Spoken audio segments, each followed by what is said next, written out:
duraan dursaa lubbuu obboleetti keenya boonii waaqayyoo jannata nuuf haa gashu sattaansuudhaani booniin erga of ajjeestee dhiirrisaas durbisaas ofin ajjeesaa jireenya nattadhaa jedhee ka viidiyoo hojjetu lakkoofsan qabu. Kana dura maal eegaa turtan? Dhaggeeffadhaa kaniin ani isinitti himu inni isin miidiyaa irratti nama of ajjeesina jedhe jettanii koomentiidhaanii ol baastanii irratti viidiyoo hojjettanii fi maalidha? Akkuma namni si jaallatu namni si jibbu jira. Si galee sana beekuudha dursa. Haadhan qabu abbaan qabnu warri jettanii gimmaashni Itoophiyaa gimmaashni Oromoo ijoolleen Oromoo kanaadhaaf abbaan qabnee lakkoofsan qaban. Miidiyaa carraa miidiyaa argatanii akka keessan dhufanii asirratti boo'anii gadhiisuu dadhaban iyyuu malee namni haadhaaf abbaan qabnee lakkoofsan qabu. Haadhaaf abbaa immoo waaquma siif kenna waaquma sirraa fudhata. Si galee kanaaf iyyuu faashinii akkasii fiddanii warri miidiyaa kanarra geeraraa ooltanii dhaabbadhaa of ilaalaa. Miidiyaa irratti iyyitees miti kanatu fajjeessu. Booniin sababa mataa ishee qabdi. Sababni ishee maal akka ta'es amma ifaaf ifatti ba'aa jira jechuudha. Si galee kanaaf iyyuu warri nama iyyisiisaa ooltanii warri nama waan akkasiin koomentiin laayikiin namni siif jedhu sitti haafu si galee jireenya mataa kee jiraadhu hojii kee hojjetadhu waan gaarii dalagi si galee amma dandeessetti gaafa rakkatte Oromoo isuma amma si arrabsu kanas si bira dhaabbata gaafa ati godhattes immoo namni si kuffiisuu barbaadu akkasuma baay'ata sana hundumaa dandeesseeti kanatti jiraachuu dandeessu lafa kanarra amma waaqayyo inni si uume ofiisaa garasaatti si fudhatu isaan ala jecha namaafin of ajjeesaa jecha namaafin of balleessa warri jettanii miidiyaa kanarratti potsotaa ooltanii maal eegdu agayoonaan jedhu deemuu dandeessu karaan isaa bal'aadha. Si galee jecha namaan of ajjeesta taanaan jecha namaatu mana kee dhaaba taanaan jecha namaatu mana kee diiga taanaan hagayoo namaaf turte. Si galee booniin hin duute booniin hin deebite sitti fakkaate torbee tokkoof hin iyyinaa fi saboodan dhaabbate kunoo duuti booni. Si galee garuu har'as boorus dhugaan mucattii kanaa haa barbaadamu akkuma amma jedhamee armee boonii biraa dhaabbatamu akka Oromootti akka sabaaf sablammiitti.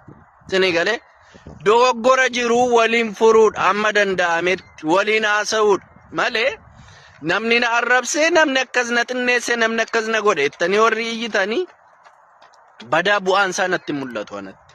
Si galee maaliif ennaan namni du'ii si jedhu lakkoofsan qabu nama jiraadhu si jedhutu lakkoofsi isaa xiqqoodha. Si gala afaan Oromoodha inni nani haasa'u. Kanaafii jecha namaan of ajjeesta jecha namaan of balleessita taanaan hagayoona maaliif turteen dhaamsa kiyya si galee eenyuufiyyuu namni yoo rakkate akka sabaatti bira dhaabbachuun waaqa jaallata. Isaan alaa nama garaa nyaachuuf miti kanati miidiyaa kanarra teessu halkanii guyyaa imimmaan kee buustee uummatatti miti kanatti argisiistu keessa keetti dhalli namaa keessa ofiitti bo'a yoo rakkate immoo waan rakkina sanaaf furmaata ta'u bahee uummata isaatti dubbatata malee namni na arrabseettee asirraa bookkisaa bu'aa oolta taanaan furmaanni ati argattu tokko iyyuu hin jiru dhumni kee du'a sanaa jechuudha isumaa ta'uwwite sanatu sii ta'a. Egaa akkuma soolan jedhamu wanti sooshaal miidiyaa kanarratti argaa jirru baay'ee ulfaataadha. Namni martinuu namni uffatee deemu martinuu kan itti tolee jiraatu miti.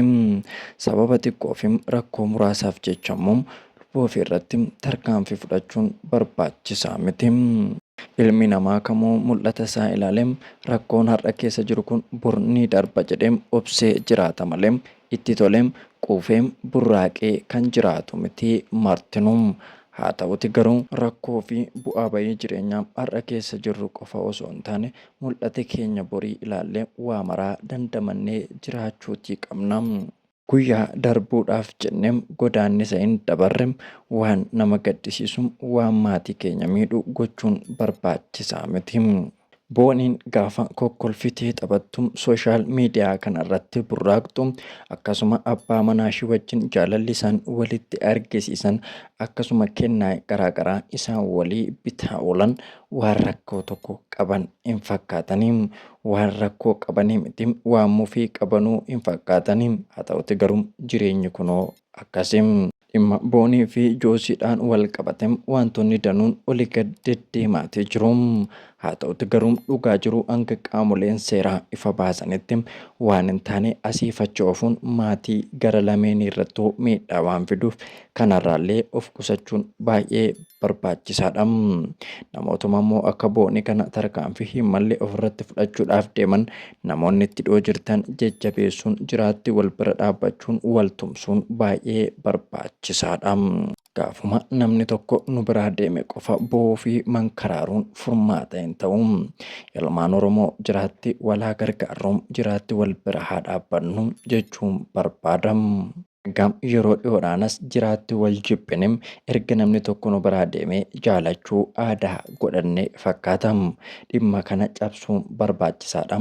Aadaa akkasii ofirraa fageessuudha.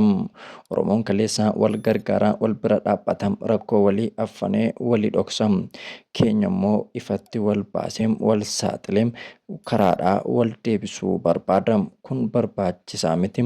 Dhaloota kanarraas afuu qabaan dhaamsa kiyya isa jabaadha. Dhimma Boonii fi Joosiidhaan wal qabatem wantoota ta'aa jiranii fi hordoffii qaamni seeraa taasisaa jiru hordofaatii jirra. Guyyaa borii kana waan haaraa yoo arganne icciitiiwwan duuba isaanii jiruu fi wal dhabdee isaan gidduu jiru yoo jiraate qabannee kan isinii deebinu ta'a. Akkuma beekamu erga Booniin boqottee kaastame dhimma Boonii irratti hojjechaa turreem qorachaa turuun keenya ni yaadatama. Namoonni viidiyoo nuti hanga ammaatti hojjenne hin daawwanne deemaa daawwadhaa isiniin jenna. Kun Qubee Miidiyaadha. Qubee Miidiyaa irraa oduu fi odeeffannoo waayitaawaa isin biraan gahuudhaan beekamna. Saba guddaa waan taaneef miidiyaan guddaan waan nu barbaachisuuf Qubee Miidiyaa sabskiraayib godhaa, laayik godhaa. Yaada keessan immoo koomentii jalatti nuu qooduu hin dagatinaa isiniin jenna. Egaa alagaan miidiyaa gurguddaa ijaarrattee galgalaa ganama nurratti duulaa jirti. Maarree nuti immoo wal jabeessinee wal bira dhaabbanne wal jabeessuu wal bira dhaabbachuu asuma haa jalqabnu aadaa haa godhannu jedha. Yoo isin miidiyaa keenya jabeessitan laayik sheer gootan sabskiraayib gootan nuti immoo jabaannee oduu fi odeeffannoo waayitaawaa yeroo isaa eeggate yeroo yeroodhaan kan isin biraan geenyu ta'a. Isin nu hordofuu qofadhaa isiniin jechuun barbaada. Hanga yoonaa yeroo keessan qaalii nuu kennitaniif qophii keenya waan hordofaa turtaniif horaa bulaa deebanaa.